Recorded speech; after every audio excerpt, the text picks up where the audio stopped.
It's been quite a crazy day in this day number 13 of the group stage World Cup games, and especially what happened in Group D, where it was like a revolving door in terms of teams that was in second and third place, and it looked like at one point Nigeria was in to the knockout stage, and then at one end it's Argentina, and then it's back to Nigeria, and then eventually it was Argentina that made it through into Group D. And despite how I love these kind of drama where both teams are fighting for that final spot in the knockout stage, I am kind of disappointing the fact that we didn't really have a huge surprise today. I was hoping maybe Australia can surprise people and maybe they can take that final spot in the knockout stage away from Denmark, or if in Group D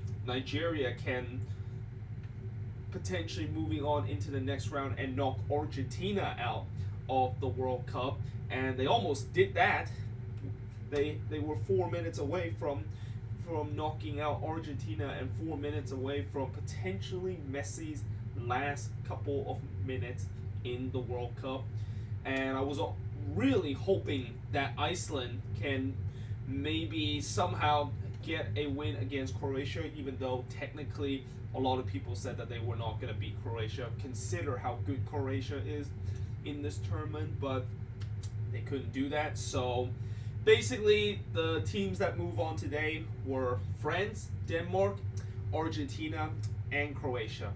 Pretty much the team that you would expect them to move on if you would have played it safe. But either way, let's actually talk about these matches. And let's actually talk about the afternoon match first, and the Group C kind of decider, with Peru, of course, winning 2-0 against Australia. And really, even if Australia would have got a draw against Peru or get a win against Peru, it wouldn't be enough because Denmark later on was able to get a 0-0 draw against France, which is actually the first 0-0 draw throughout this whole tournament. I mean, despite the fact that this tournament there's been a lot of 1-0, lot of low scoring game throughout this tournament, there hasn't been a 0-0 draw until today. I mean, it has taken 13 days until we got our first 0-0 draw. And I think back in Brazil, we also had that kind of same thing where we didn't really had a 0-0 draw until deep kind of into the group stage kind of game, which is always good because at least we know that whenever I watch or when people watch a World Cup game, they would know that there's going to be at least one goal.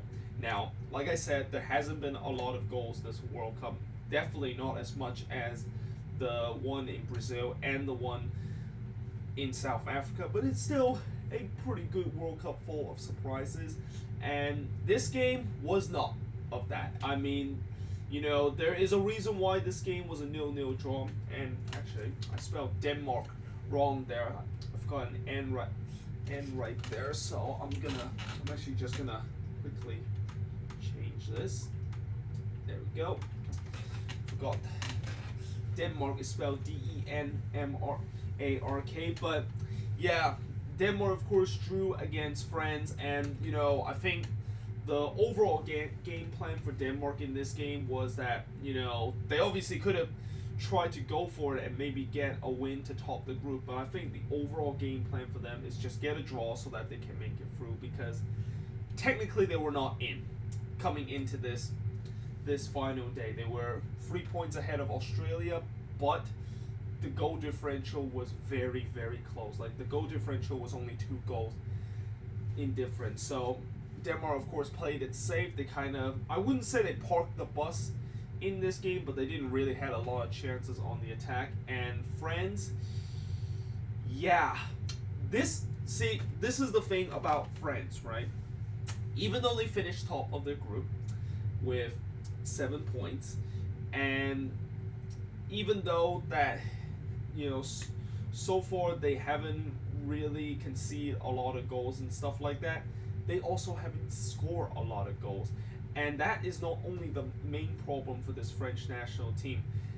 the main problem right now is that this team just does not look like a team that you could say that they could potentially win the World Cup or maybe even go deep into the tournament. In fact, I really think that when I watch this France team throughout these 3 games, it literally reminds me of Manchester United. I mean, if you look at it, France has so many talented players on their squad, just like Manchester United, and that their manager Didier Deschamps is a very kind of defensive kind of minded manager, just like Jose Mourinho. And France hasn't been very good going forward on the attack, and that is kind of the same thing with how Manchester United has, and that the fact that both managers just cannot quite get the best out of the talented player that they have on their squad.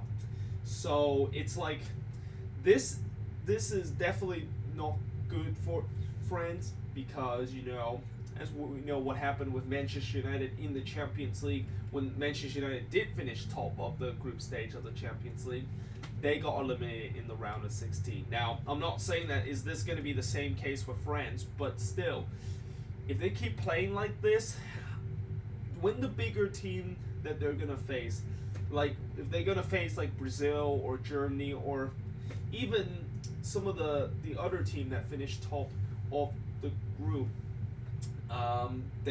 you would say that definitely they might be having a chance to beat France, and France could potentially not have some huge problem against those teams, because right now this whole squad that Didier Deschamps has is just, it doesn't look like they're cohesive whatsoever. And again, let me just remind you that France, with all, if you look at the squad that they have with the likes of Paul Pogba, Mbappe, Umtiti, and all these kind of talented guys, all these world-class kind of players on their squad, and yet they're literally looking like they're just scrapping through games, and eventually I just have a feeling that this scrapping through games throughout this World Cup is gonna really cost them when they come to the knockout stage. But still, we're going to see how they're going to do in the knockout stage. Obviously, they can still prove me wrong that maybe this is just in the group stage. They want to save some energy for the knockout stage, and that is when they really kind of turn it on. But other than that, there is just nothing that tells me that this French national team can actually go deep into the tournament and actually even come close to winning the whole tournament nevertheless. So yeah, and talk about this Peru versus Australia match. This was probably the Peru that I was hoping was the case when they faced against Denmark and against France. And in this game they scored 2 goals in this game, which is something that they didn't manage to do in the first 2 games. In fact, they didn't even score in the first 2 games. The first goal of this World Cup for them was scored by Carrillo in the 14th minute, which was an absolute amazing hit from a volley, and that certainly could be another candidate of pretty much one of the more endless amount of amazing goal that we have seen so far in this tournament, and could be in running for the goal of the tournament. And then of course, Peru superstar Paulo Guerrero eventually get his goal. I thought that he would score a couple of goals in this tournament, not just the one that he ultimately scored after this tournament. And like I said, the same case for that I said about Morocco and Iran. Peru is another team that I don't think they deserve to go home. I mean, this is a team that played very, very well, and the only reason why this team did not make it through was because they couldn't be very clinical in front of goal. I mean, that game against Denmark, they should have won that game easily. They shouldn't have lost that one against Denmark. And then the one against France, that was the one that they probably could have won too, because they had some decent chances in that one to maybe get a point or even get all 3 points. And as for Australia, well, who knew that only scoring penalty goals is not going to be enough to try to take you to the knockout stage. I mean, we all know that Australia, the thing about this team is that they just don't have a reliable score. I don't think Tim Cahill actually came on a single minute with this Australian national team, which is kind of surprising because, potentially Tim Cahill, this is his last World Cup, and he didn't even make a single appearance or a single minute appearance with this team is kind of interesting. I mean, I thought maybe Australia could have, when they were down 1-0, or even when they down 2-0, I feel like they probably could have bring him on, and even though he is not as good as he used to be, he is still a legend to Australian soccer, and certainly he will be a guy that will be remembered a long time in the Australian soccer history. But unfortunately, the Socceroos get knocked out again. This is, I think, their third straight tournament that they got knocked out in the group stage. And I just, in some way, I kind of want the Socceroos to do well, because this is a country that just like the U.S., soccer is starting to be popular there, and people are starting to really care about. But unfortunately, they just, whenever they get into the big stage, they always tends to falter and just get knocked out in the group stage.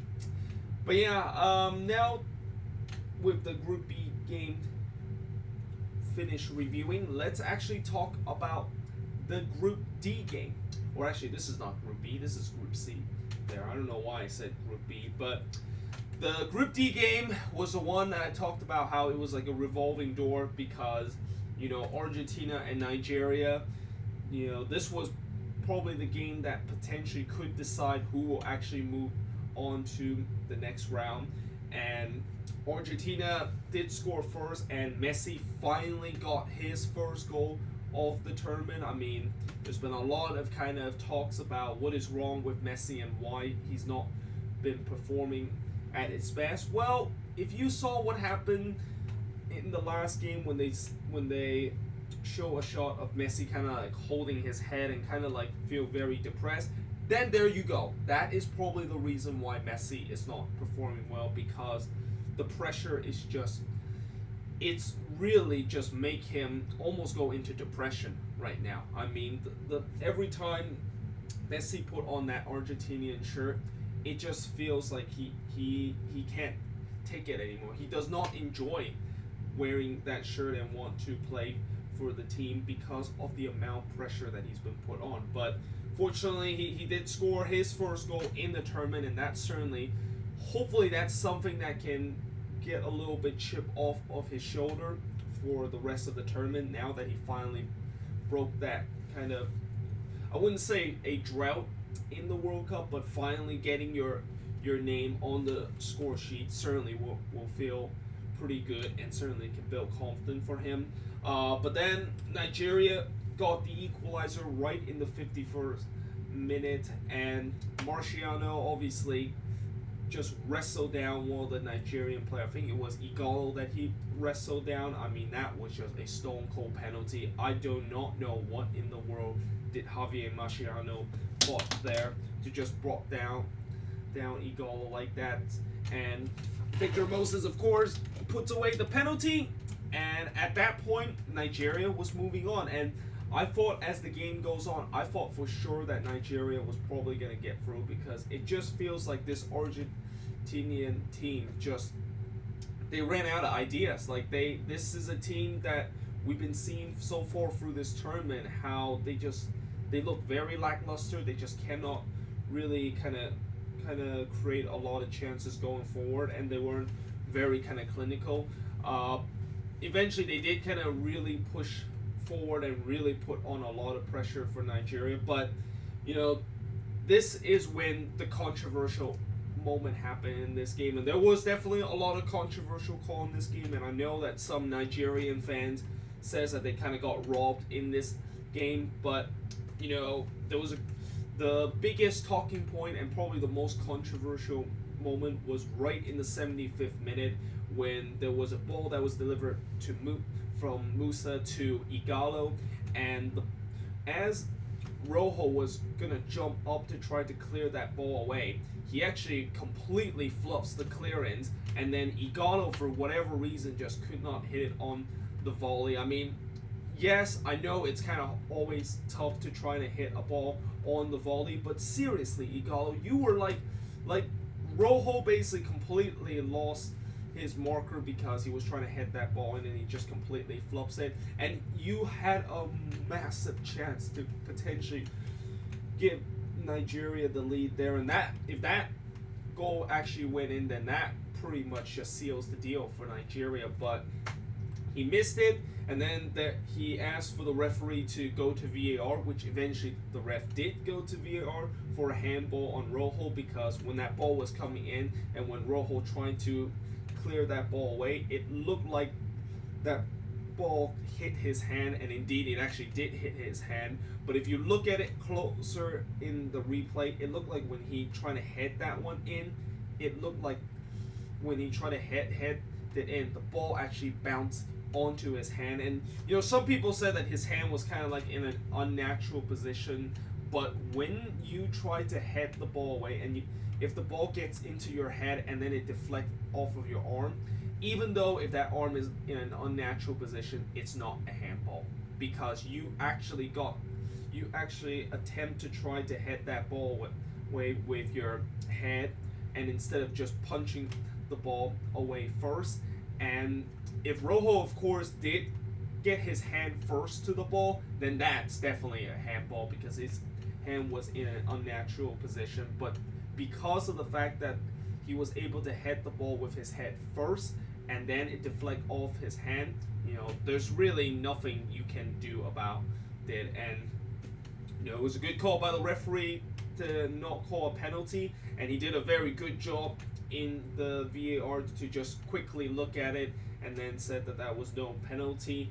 And eventually Argentina continued to push on, and the same guy that almost conceded a penalty and almost conceded the goal for Nigeria redeems himself as he is able to score a volley right around the 86th minute, and Argentina took the lead, and at that point it was game over for Nigeria. I mean, you know, I feel in some way I kind of felt bad for Nigeria because I didn't think they played very poorly in this game, but there was definitely moments like what happened with the Igalo miss right there. That probably was the biggest moment. I mean, if he just put that goal in, Nigeria would have been up 2-1, and even if Rojo scored this one in the 86th minute, Argentina would have been out of this tournament. But instead, Argentina able to win this game, and they are able to move on into the knockout stage. I wouldn't say by the skin of their teeth, because you know they got 4 points out of the group stage of the World Cup, while Iceland and Nigeria got 3 and Iceland got 1.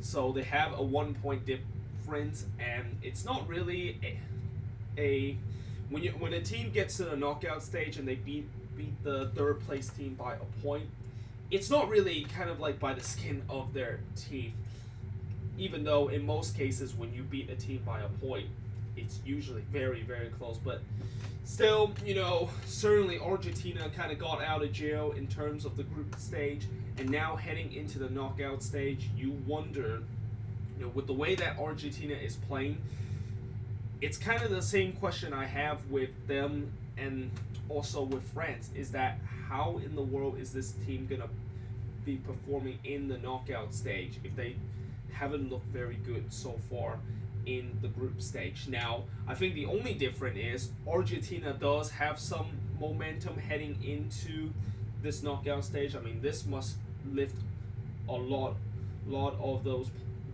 Argentina player heads high, and certainly give them a lot of confidence heading into the knockout stage. But still, there's always going to be a lot of question, and I just wonder with Argentina, they just cannot keep relying on Messi as the one that will win them games, because I just feel like with this Argentine team, if they just rely on Messi, and we have seen that they try to do that throughout this tournament, they are not going to get very far in the tournament, and I can guarantee you that. But talk about the last game of this match, and I'm actually going to just give a very kind of quick talk about this, because it turns out with this resort, this game kind of didn't really matter whatsoever, other than the fact that Croatia has finished the group at the top with 9 points.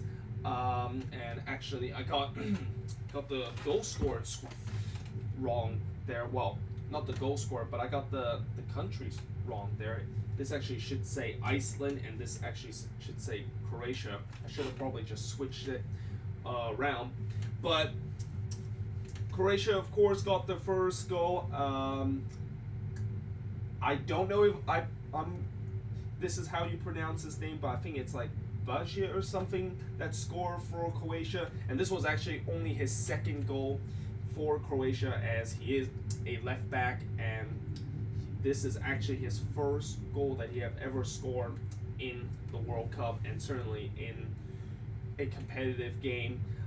The other one, I think it was in a qualifying match about 7 years ago. Perisic basically put the final nail in the coffin for Iceland, hope to move on into the knockout stage. Although Iceland definitely had a lot of chances to score more than just the one goal that they scored by Sigurdsson, which was a penalty. I mean, they were knocking on the Croatian door multiple times in this game, and unfortunately, they weren't very clinical in this game. And certainly, the goalkeeper for Croatia was probably, maybe you could say that he was kind of the man of the match for Croatia, because he made a couple of really big saves to make sure that Iceland does not score those goals, and making sure that his team was still in the game, even though technically this is a meaningless game for Croatia. And Croatia didn't really start their strongest team, which kind of also explained why Iceland looked very dominant in this game. And yeah, in the end, of course, Croatia won. Iceland, of course, are now out of the World Cup, and it's quite sad that Iceland is out of the World Cup. Consider their stories of getting into the World Cup, and how is this going to be probably like what happened in the Euros, where they surprised everybody to get into the tournament, and an even bigger surprise, the fact that they were able to get into the knockout stage. But it wasn't to be this time, and they, alongside with Nigeria and alongside with Australia and Peru, will be exiting the tournament after today. But either way, guys, I hope you guys enjoy this video. If you do, make sure you guys leave a like, smash that subscribe button, and yeah, I of course will see you guys next time. And let me know in the comments below, do you think Argentina got lucky in today's resort to move on into the next round? And also let me know in the comments below, what do you think about France, and how are they going to go deep in the tournament with the recent struggle that they have so far in this tournament? And also Croatia, is this team a big dark horse to potentially get really far into the tournament? Let me know in the comments below, and yeah, I of course will see you guys next time.